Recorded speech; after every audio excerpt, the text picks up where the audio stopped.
maka saya memberikan sebuah judul khotbah yang segar ya buat kita semua, yaitu memasuki tahun baru dengan sikap baru. Ibu bapak dan saudara yang dikasihi Tuhan, sadar atau tidak sadar, tahun baru 2023 ini menyimpan banyak kesempatan dan tantangan hidup.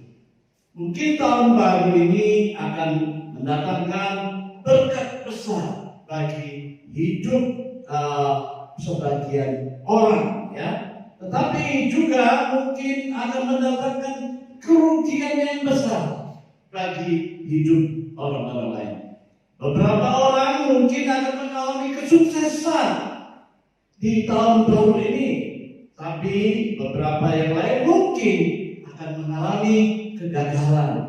Beberapa di antara kita mungkin akan mengalami pertumbuhan rohani yang besar, tapi beberapa yang lain mungkin akan mengalami kemerosotan, kemunduran rohani yang drastis. Nah, oleh karena itu, ibu bapak dan saudara, kita perlu menghadapi tahun baru ini dan menjalaninya ya dengan suatu sikap yang baru.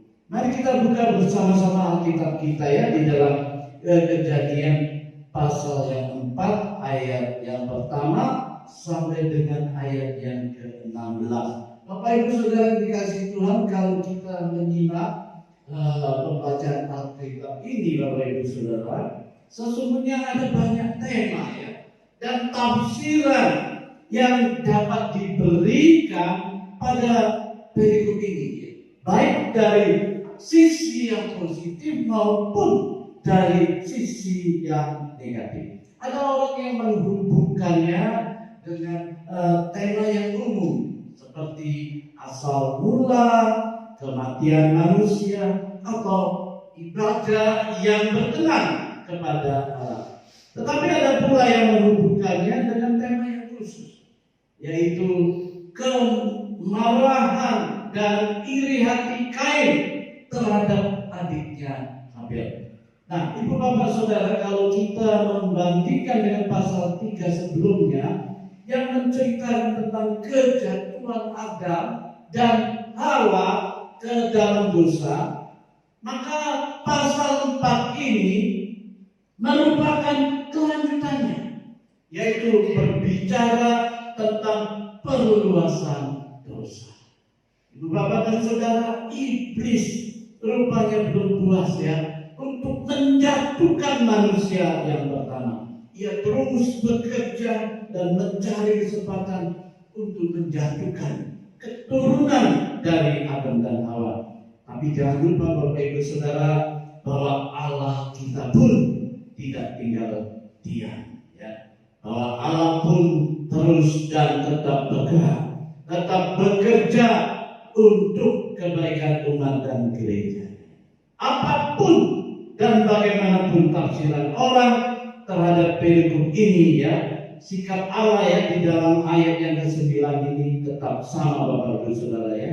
Dan saya percaya tetap berlaku bagi kita semua. Di dalam ayat 9 ini Tuhan ya bertanya kepada Kain, di mana Habel adikmu ini?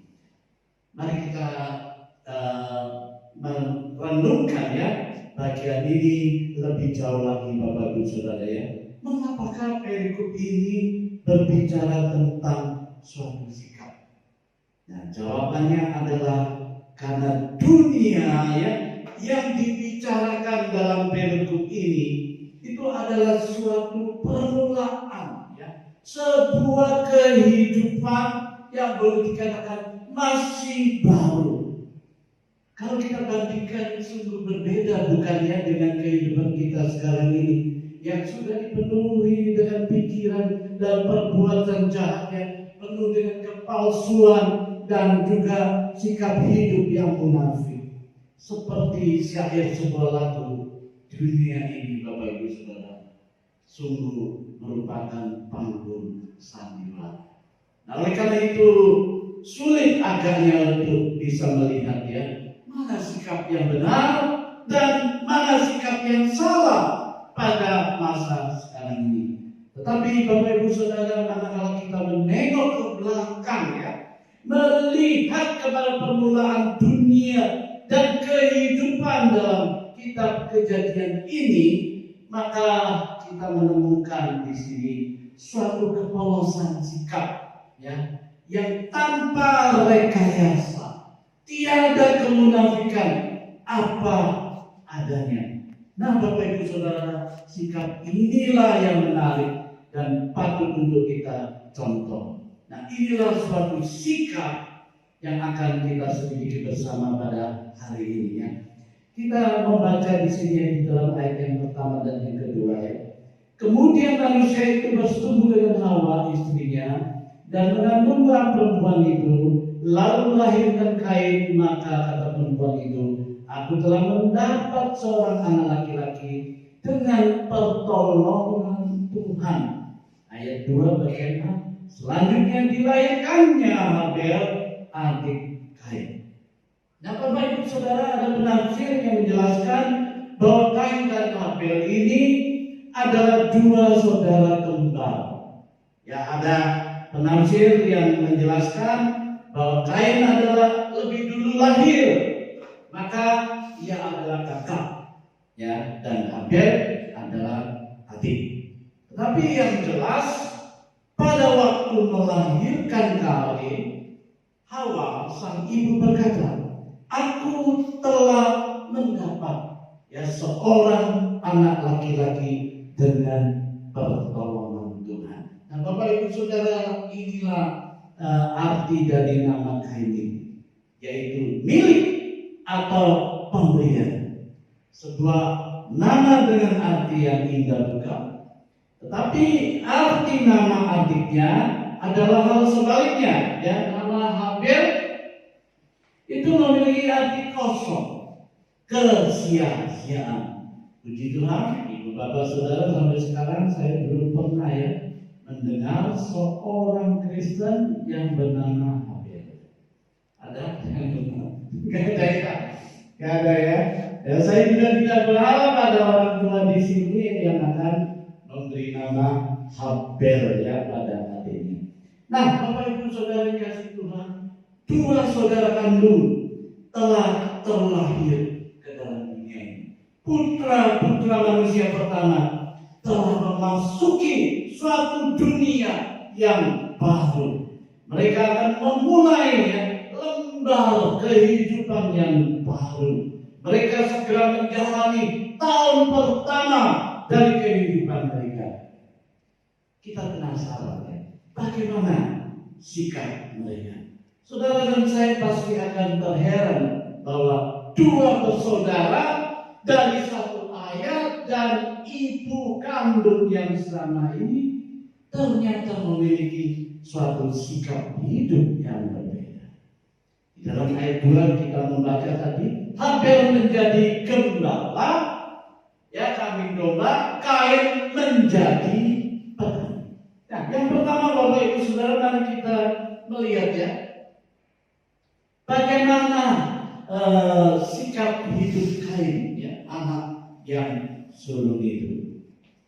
Nah, di dalam ayat yang ketiga di sini kita membaca ya, setelah beberapa waktu lamanya, maka Kain mempersembahkan sebagian dari hasil tanah itu kepada Tuhan sebagai korban persembahan. Nah, Bapak Ibu Saudara, kalau kita membaca hanya ayat ini saja, memang tampaknya tidak ada ya sesuatu yang salah pada diri Kain. Demikian pula tampaknya tidak ada sesuatu yang salah ya dengan persembahan Kain. Dalam peraturan tentang korban persembahan di kemudian hari, kita tahu bahwa Allah juga menerima ya persembahan dari hasil bumi dan hasil panen pertanian manusia. Tetapi Bapak Ibu Saudara, ketika kita membaca ayat selanjutnya ya, di dalam ayat kelima bagian A, tetapi Kain dan korban persembahannya tidak diindahkannya. tidak diindahkan oleh Tuhan, maka terungkap jelas di sininya bahwa ada sesuatu yang kurang di dalam persembahan. Ada sesuatu yang tidak beres padanya. Nah, apakah itu? Itu adalah sikap hidup. Pertama-tama Bapak Ibu Saudara, Kain memiliki sikap hidup yang salah ya terhadap dunia ini, yaitu memandang dunia ini sebagai sumber hidupnya. Ya, saya pasti bahwa Kain adalah seorang pekerja keras, itu pasti. Yang bekerja mati-matian sepanjang hari untuk mengolah sawah dan ladangnya. Maka mungkin kita berkata ia patut, layak, pantas untuk mendapatkan, mengharapkan hasilnya. Ia berhak untuk menikmati hasil pekerjaannya. Namun sayang Bapak Ibu Saudara ya, justru hal ini membuat Kain memiliki sikap yang salah terhadap Allah. Kain di sini terlalu memandang rendah ya Tuhan Allahnya ya, dan memang tidak ada petunjuk ya dan bukti yang jelas tentang hal ini. Tetapi sekali lagi Bapak Ibu Saudara, perhatikan ya, ungkapan mempersembahkan sebagian di dalam ayat 3 ini cukup kiranya menunjukkan bahwa pusat hidup Kain bukanlah Allah, tapi dunia dan dirinya sendiri. Saya secara cepatnya bacakan terjemahan yang lainnya. Di dalam bahasa Inggris itu ada paling tidak itu 2 ayat yang memberi petunjuk kepada kita ya. Kejadian 4 ayat 3 itu dalam bahasa Inggrisnya itu, and in the process of time it came to pass that Cain brought of the fruit of the ground an offering unto the Lord. Ya. Kata bahasa Ibrani-nya brought, ya, itu berarti menghitung, ya, atau terpaksa datang. Di dalam terjemahan lain dikatakan in the course of time Cain brought some of the fruit of the soil as an offering to the Lord. Ya, yang pertama menghitung, yang kedua sama, hampir sama bahasa Indonesia sebagian. Nah, saya bacakan terjemahan bahasa Indonesia versi lama ya. Beberapa waktu kemudian Kain mengambil sebagian dari panennya lalu mempersembahkan kepada Tuhan. Menghitung, mengambil sebagian. Jadi di sini kita lihat ya, Kain itu sama seperti orang Chinese sekarang ini. Kalkulasi main, hitung-hitung. Ya balik ini. Bukankah tidak sedikit orang Kristen zaman sekarang ini hitung-hitung dengan Tuhannya? Iya. Dari 1 juta lalu, per bulan ini lalu, atau saya lihat, saya lihat. Lalu 10 juta Pak Edson, per bulannya lalu 1 juta, apa? Ya, 1 miliar per bulannya gitu.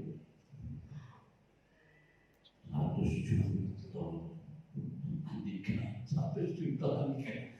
Wah, bisa mobil ya. 10 miliar per bulan nih. Upload. Nah, saudara, tidak sedikit yang banyak orang Kristen sikapnya sama seperti Kain. Hitung-hitung kalkulasi ya. Di dalam ayat yang kelima, saudara. Tetapi Kain dan korban persembahannya tidak diindahkannya.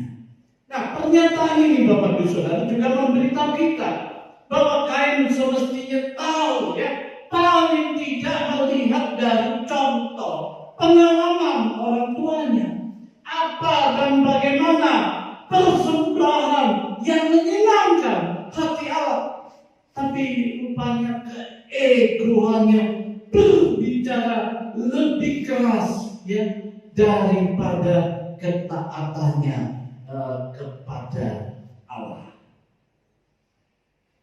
Cintanya pada dunia dan kekayaannya itu mengalahkan kasihnya kepada Allah. Nah, bukankah banyak orang Kristen yang pada masa sekarang ini yang memiliki sikap kain ini ya? Berpusat pada dunia, pada diri sendiri, sehingga memandang rendah kepada Allah. Bekerja keras tidaklah salah Bapak Ibu Saudara, tetapi jika saudara melupakan Allah, sumber berkat dan juga sumber dari segala sesuatu, maka itu artinya saudara sudah memandang rendah.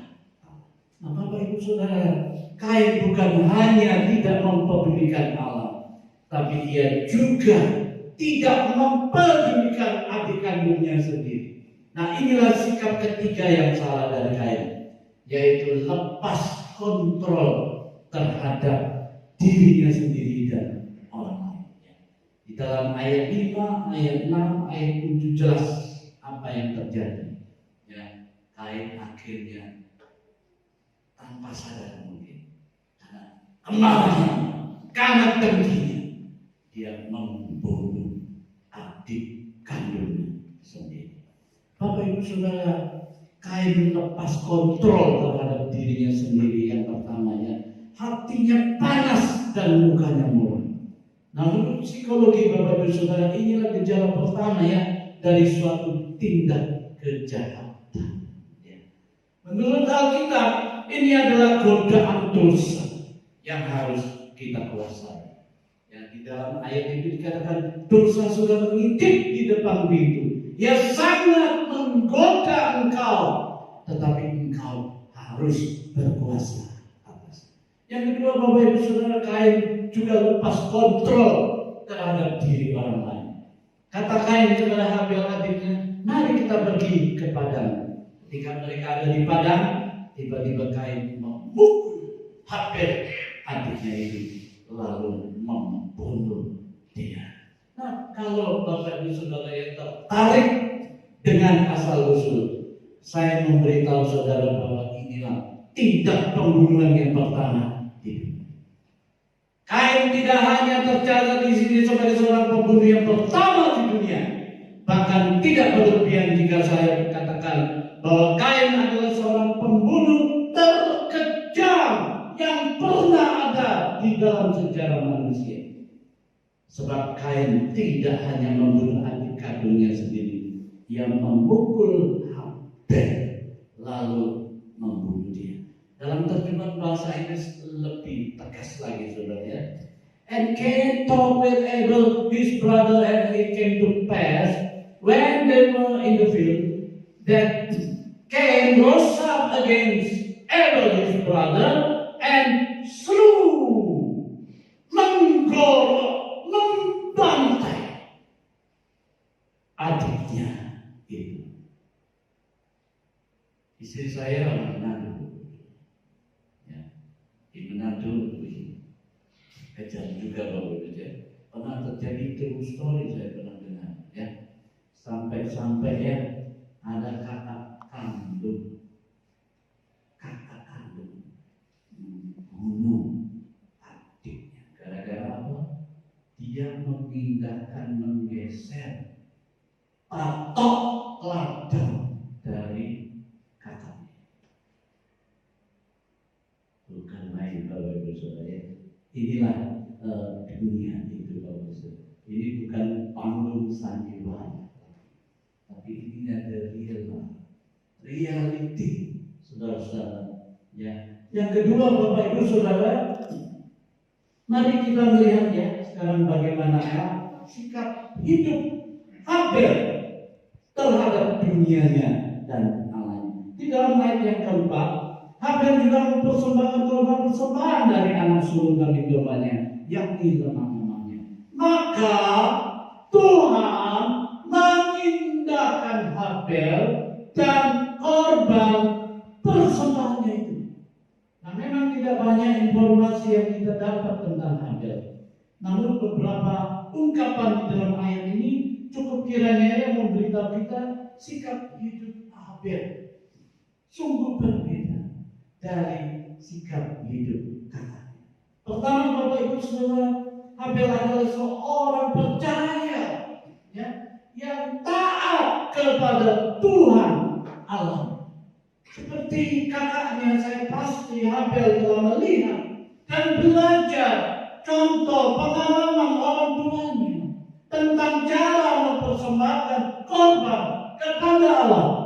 Tetapi tidak sama seperti kakaknya, Habel begitu mengagumkan, begitu memandang tinggi keberadaan Allah di dunia ini dan di dalam hidupnya. Karena itu Habel dikatakan di sini mempersembahkan korban persembahan dari anak sulung kambing dombanya, yakni lemak-lemaknya dan lain sebagainya. Persembahan korban kambing domba di sini, Bapak Ibu Saudara, tentu mengingatkan Habel ya pada peristiwa yang didengarnya langsung dari orang tuanya, ya, di dalam pasal 3 ayat 21. Dan Tuhan Allah membuat pakaian dari kulit binatang untuk manusia dan untuk istrinya itu, lalu mengenakannya kepada mereka.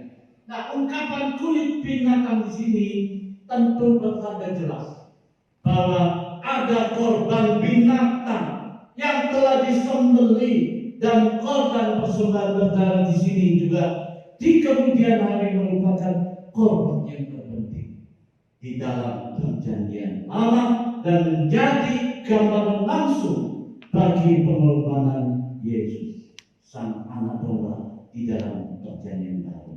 Nah, Bapak Ibu Saudara, Habel di sini tidak hanya sekedar mempersembahkan korban kambing dombanya, tapi ia telah memilih bagian yang terbaik dari kepunyaannya, yaitu yang sulung dan berlemak. Nah, disinilah Bapak Ibu Saudara kita dapat belajar suatu sikap yang murni, ya, tanpa rekayasa, tiada kemunafikan apa adanya. Tidak ada petunjuk ya bahwa Kain dan Habel diperintahkan Allah untuk mempersembahkan korban. Suatu perintah yang baru akan diberikan kemudian. Juga tidak ada petunjuk di sini apa-apa tentang ajaran atau penyebab yang menggerakkan hati mereka di dalam memberi. Namun cukup jelas di sini bahwa motivasi mereka tidaklah sama. Habel memberikan persembahan yang lebih baik dari persembahan kakaknya. Nah, penulis surat Ibrani bahkan menyebut sikap Habel sebagai suatu sikap iman. Kalau saudara baca Ibrani 11 ya, ayat 4, karena iman Habel telah mempersembahkan kepada Allah korban yang lebih baik. Nah, bagaimanakah dengan sikap hati kita ya di dalam memberi? Sudahkah kita memberi yang terbaik kepada Allah? Nah, Habel, Bapak Ibu Saudara, tidak hanya memiliki sikap yang benar terhadap Allahnya, tapi yang kedua, Habel juga memiliki sikap yang benar terhadap dunianya, yaitu selektif dan bertanggung jawab. Di dalam ayat 4, Habel juga mempersembahkan korban persembahan dari anak sulung kambing dombanya.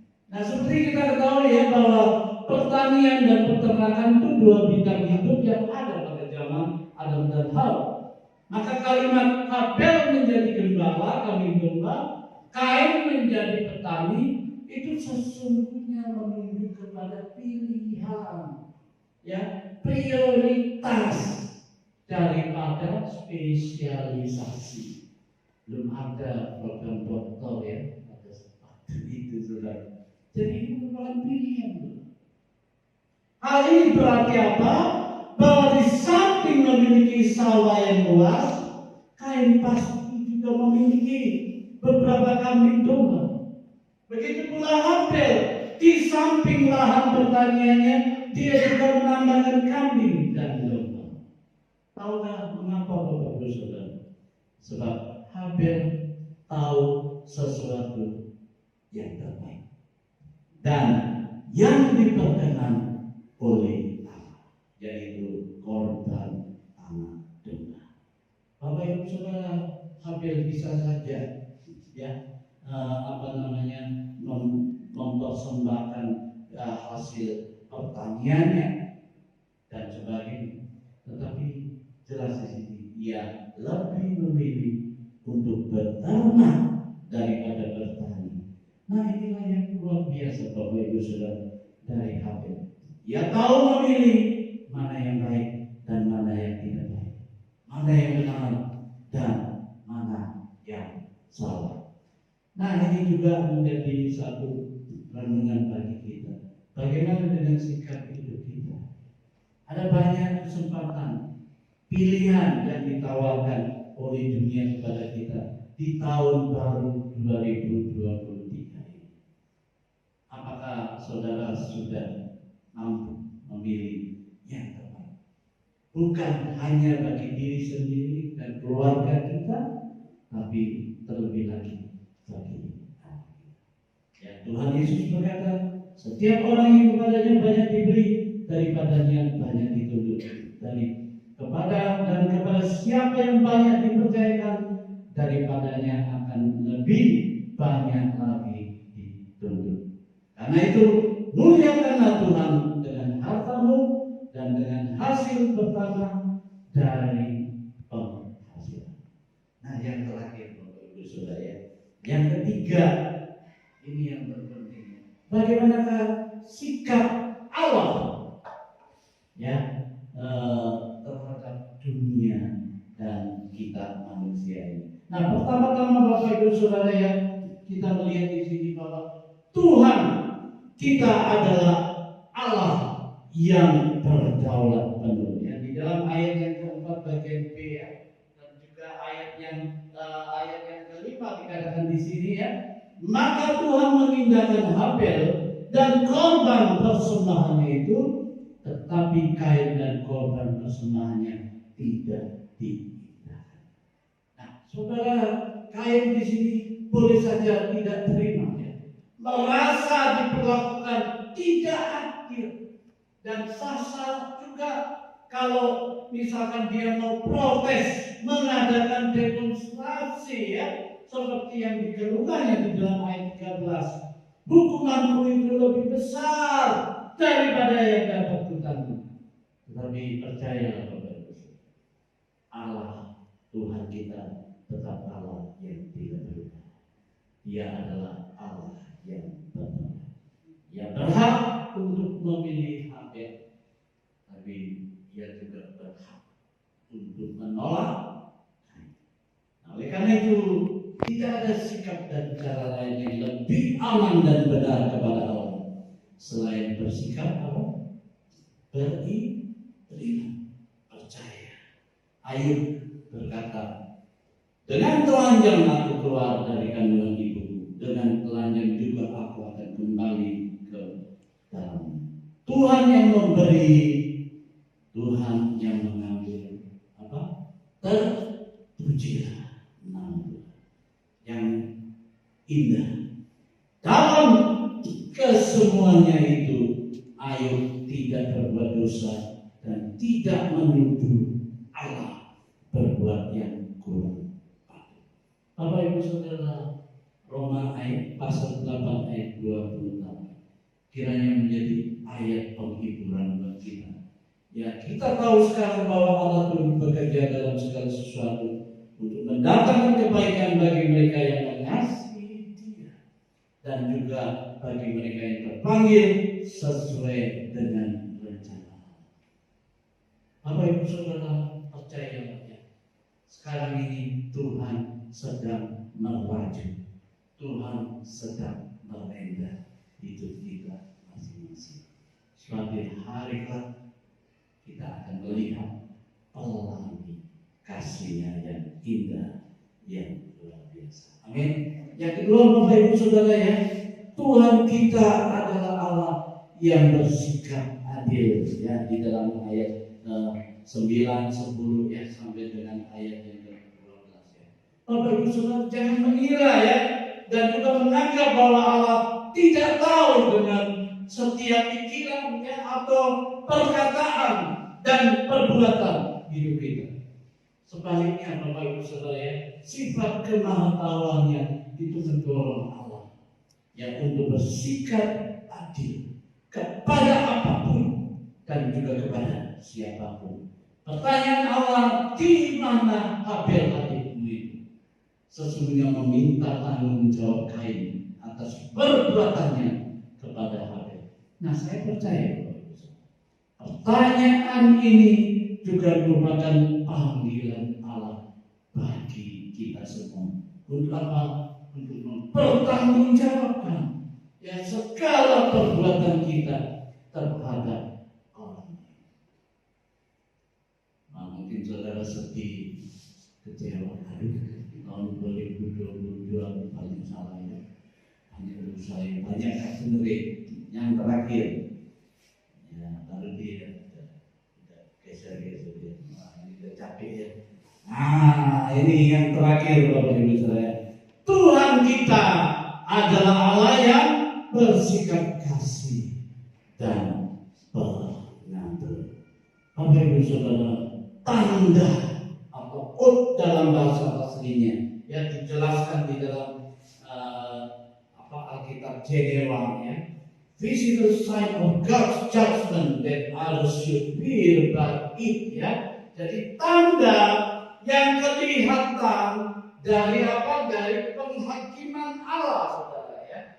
Yang seharusnya ditakuti oleh manusia. Nah, itu diberikan tanda kecil kepada Kain, saudara. Tetapi puji Tuhan, walaupun Kain telah bersalah dan berbuat jahat kepada Habel, meskipun dia telah memandang rendah kepada Allah, Tuhan Allah kita tetap Allah yang bersikap kasih dan pengatur. Dahulu Bapak Ibu Saudara, dengan sebuah tanda kecil pada Kain, Allah telah menjamin keselamatan seorang anak manusia. Maka percayalah sekarang ini dengan sebuah tanda salib yang besar pada diri Kristus, Allah telah menyediakan keselamatan bagi seluruh umat manusia. Amin. Saya percaya bahwa kisah Kain dan Habel ini ya, tidak berhenti sampai di sini Bapak Ibu Saudara. Kisah Kain dan Habel ini sesungguhnya adalah kisah tentang semua orang, termasuk saudara dan saya. Bukankah di dalam dunia ini juga terdapat dua kelompok besar manusia ya? Orang-orang yang percaya dan orang-orang yang tidak percaya. Nah, sebagaimana dua sikap yang berbeda ini Bapak Ibu Saudara ya, dari Kain dan Habel ini memberikan dua hasil yang berbeda. Demikian pula Bapak Ibu Saudara ya, percaya sikap saudara terhadap Allah, sikap saudara terhadap sesama dan dunia sekitar itu akan menentukan akhir hidup saudara. Tahun baru 2023 menyimpan kesempatan dan tantangan hidup, diperlukan suatu sikap yang baru dan benar untuk memasuki dan menjalaninya. New Year, New You. Amin. Happy New Year.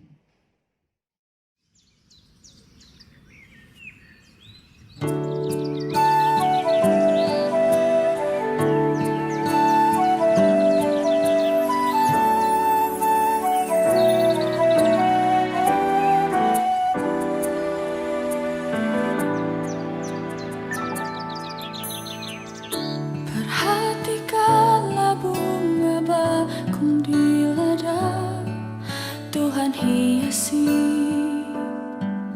tanpa bekerja. Apalagi kita orang percaya, Tuhan pelihara, Tuhan Tuhan cukupkan